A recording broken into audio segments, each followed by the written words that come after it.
कांग्रेस के पक्ष में रहेंगे हमेशा। आने वाली पीढ़ियों से भी यही बोलेंगे कि कांग्रेस को। जो जवान बंदा है 4 साल के बाद रिटायर करके घर भेजा जा रहा है, और एक बुढ़ा व्यक्ति 75 साल के बाद भी आपको एक मौका और मांग रहा है। भाई जो बंदा रोजगार के लिए बना हुआ है उसके लिए रोजगार पैदा नहीं किए जा रहे देश में, और बस हमेशा राजनीति में गद्दारी फैला रहे हैं। रिटायर करने के बाद घर चला जाएगा, क्या करेगा वो?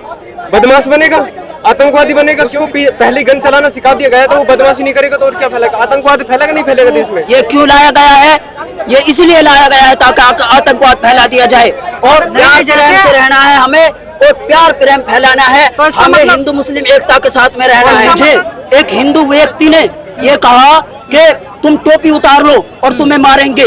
बताओ, ये सोचे इस बीजेपी सरकार ने इनकी कर दी है। हम हिंदू भाइयों को कुछ कहते हैं कि तुम राखी मत पहनो, तुम टीका मत लगाओ, हमने किसी को आज तक कुछ कहा है? ये जो देश आजाद हुआ है इसमें जो है सबसे पहले जिसने आजादी का नारा लगाया था वो भी मुसलमान था। कांग्रेस सपोर्टर भाई हम तो। हाँ बिल्कुल कांग्रेस के पक्ष में रहेंगे हमेशा। आने वाली पीढ़ियों से भी यही बोलेंगे कि कांग्रेस को वोट दें। अग्निवीर के ऊपर जिस तरह से राहुल गांधी बयान दे रहे हैं, क्या अग्निवीर के ऊपर जिस तरह राहुल गांधी बयान दे रहे हैं, क्या आपको लगता है कि अग्निवीर जो योजना है वो खराब है?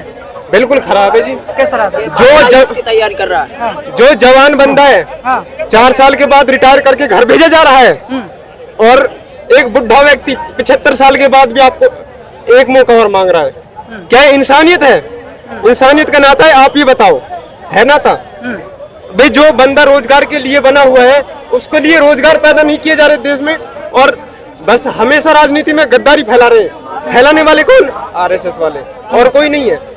आम जनता आपस में मिल बांट के खा रहे पी रहे, आपस में रह रहे, कोई दिक्कत नहीं है उनको।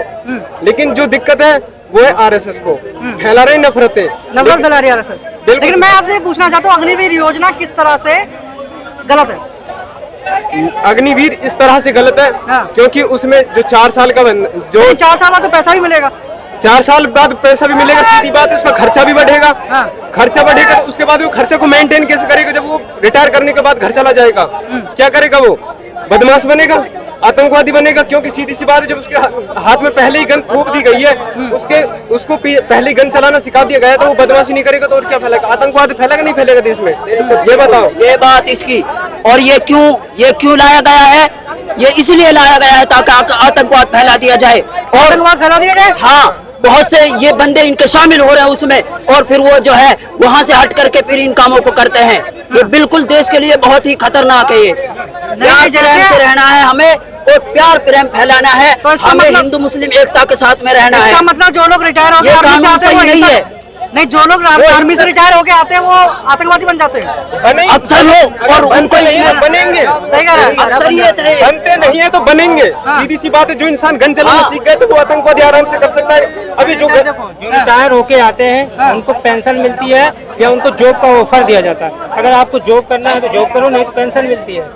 ठीक है। तो अग्निवीर में एक तो सबसे बड़ा नुकसान ये हुआ, गांव के हमारे बच्चे थे, वो आर्मी की तैयारी कर रहे थे, लेकिन उसमें एज थोड़ा कम मांगा, काफी लोगों की एज निकल गई।